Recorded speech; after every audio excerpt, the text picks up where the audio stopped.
Hello, dear viewers. Welcome back to my channel. In English, there are certain words which are confusing. As far as confusion is concerned, there are three areas: spelling, pronunciation, and usage. For instance, the word stationery. There are two spellings, E-R-Y and A-R-Y. If it ends in A-R-Y, it is not movable. The escalator is stationary.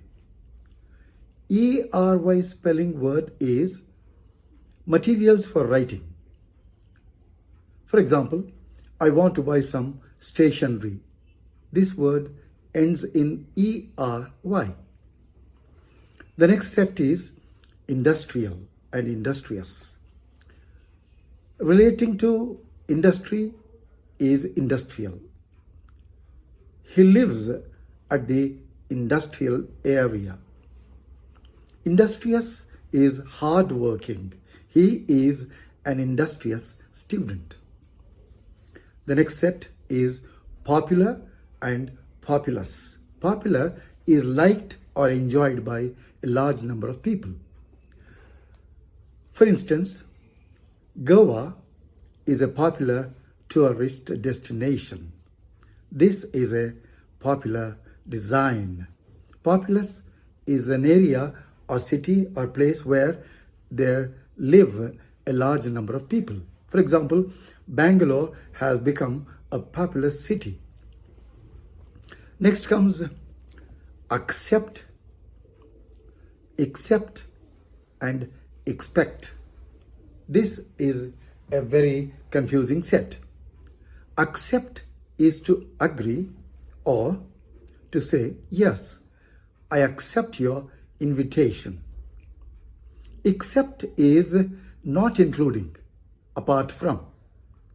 They came except Robert, not including Robert. Expect is to think or believe that something will happen. Prices are expected to rise. Don't expect kindness from him. So, the last set is desert. Desert, D-E-S-E-R-T, desert, is a large area of sand. The Sahara Desert. The next one is dessert. Sweet food eaten at the end of a meal. What's for dessert? Dessert is the pronunciation. What's for dessert? But the confusion here is the word D-E-S-E-R-T, desert, if we use it as a verb, the pronunciation also changes. Desert means to leave, abandon, quit. He has deserted his children and wife. But the same pronunciation is taken by dessert, sweet food eaten at the end of the meal. So thank you for watching the video. Bye.